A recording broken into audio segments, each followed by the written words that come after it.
શું તમે ક્યારેય વિચાર્યું છે કે એક સામાન્ય જીવજંતુના નામ પરથી બનેલી પાર્ટી આખા દેશની સિસ્ટમને હચમચાવી શકે? હા, હું કોકરોચ જનતા પાર્ટી એટલે કે CJPની જ વાત કરું છું. આજના વિશ્લેષણમાં આપણે આ જબરદસ્ત વાયરલ ડિજિટલ ઘટનામાં ઊંડાણપૂર્વક ઉતરવાના છીએ. આ કોઈ સામાન્ય ટ્રેન્ડ નથી બોસ, અને તો રાતોરાત સ્થાપિત નિયમોને તોડી નાખ્યા છે અને લોકોને વિચારવાની રીત બદલી નાખી છે.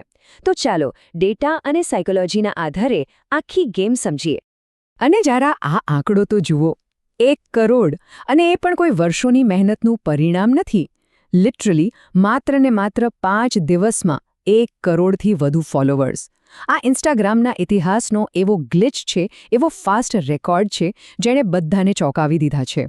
એવું લાગે કે જાણે કોઈ નાના દેશની આખી વસ્તી એકાએક એક જ પ્લેટફોર્મ પર ભેગી થઈ ગઈ હોય. Crazy, right?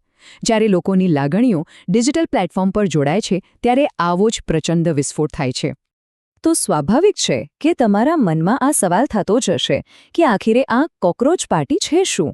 અને તેણે ભાજપ કે કોંગ્રેસ જેવા દિગ્ગજ રાજકીય પક્ષોને, જેઓ પાસે કરોડોનું બજેટ અને વર્ષોનો અનુભવ છે, તેમને આટલી સ્પીડમાં પાછળ કેવી રીતે રાખી દીધા? આ કોઈ ઓફિશિયલ પાર્ટી નથી, પણ એક ડિસેન્ટ્રલાઇઝ્ડ એટલે કે વિકેન્દ્રિત આંદોલન છે, એક મીમ પેજની કમાલ છે. આપણે કોઈનો પક્ષ લીધા વિના આખી સિસ્ટમ કેવી રીતે કામ કરી ગઈ તે તટસ્થ રીતે સમજવાનું છે. ભાગ 1, 15 મેની ચિનગારી. હવે કોઈ પણ મોટો ભડકો થાય એની પાછળ એક નાનકડી ચિનગારી તો હોય જ છે ને, બરાબર ને? ચાલો સમયને થોડો પાછળ લઈ જઈએ અને જોઈએ કે આ બધું શરૂ ક્યાંથી થયું. આ ટાઈમલાઈન પર નજર કરો, બધું એકદમ ક્લિયર થઈ જશે. તારીખ હતી 15 મે.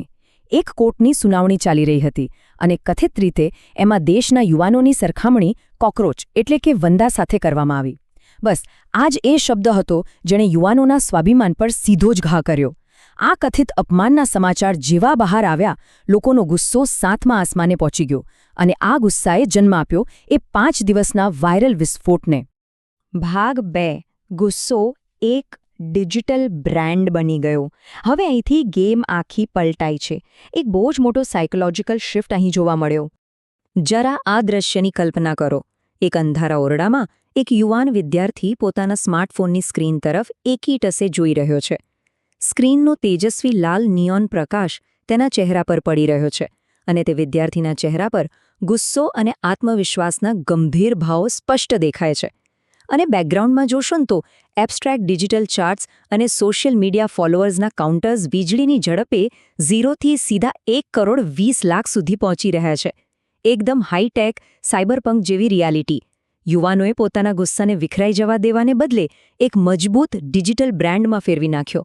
આ કોઈ રસ્તા પરનું શારીરિક યુદ્ધ નથી, આ ગ્લોઈંગ સ્ક્રીન પાછળથી લડાતો ડિજિટલ બળવો છે. આ કમ્પેરિઝન જુઓ. પહેલાંના સમયમાં કેવું થતું? જ્યારે પણ સિસ્ટમ સામે નિરાશા વધતી, ત્યારે તે રસ્તા પર શારીરિક અશાંતિ કે પથ્થરમારામાં પરિણમતી. પણ હવે આધુનિક યુદ્ધની સ્ટાઇલ આખી બદલાઈ ગઈ છે. હવે હથિયાર છે ક્રાંતિકારી મીમ્સ અને મેદાન છે સોશિયલ મીડિયા. CJPએ સાબિત કરી દીધું કે હવે અવાજ ઉઠાવવા માટે સ્માર્ટફોન અને ઇન્ટરનેટ કનેક્શન જ કાફી છે. આ મોડર્ન રીત વધુ સુરક્ષિત છે અને છતાંય એની અસર અનેક ગણી વધારે છે. ભાગ 3, કટોકટીમાં ટકી રહેવું. હવે આપણે સમજીએ આ મૂવમેન્ટની પાછળનું અસલી લોજિક. જે શબ્દથી અપમાન થયું હતું એને જ પાવરફુલ પ્રતીકમાં કેવી રીતે ફેરવી દીધું?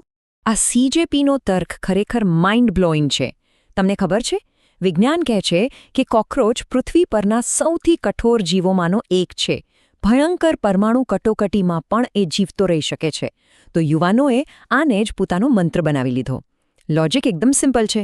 જો કોકરોચ ગમે તેવી ખરાબ પરિસ્થિતિમાં ટકી શકે છે, તો દેશનો બેરોજગાર યુવાન પણ આ સિસ્ટમની કોઈ પણ ખામી સામે લડશે અને ટકી રહેશે.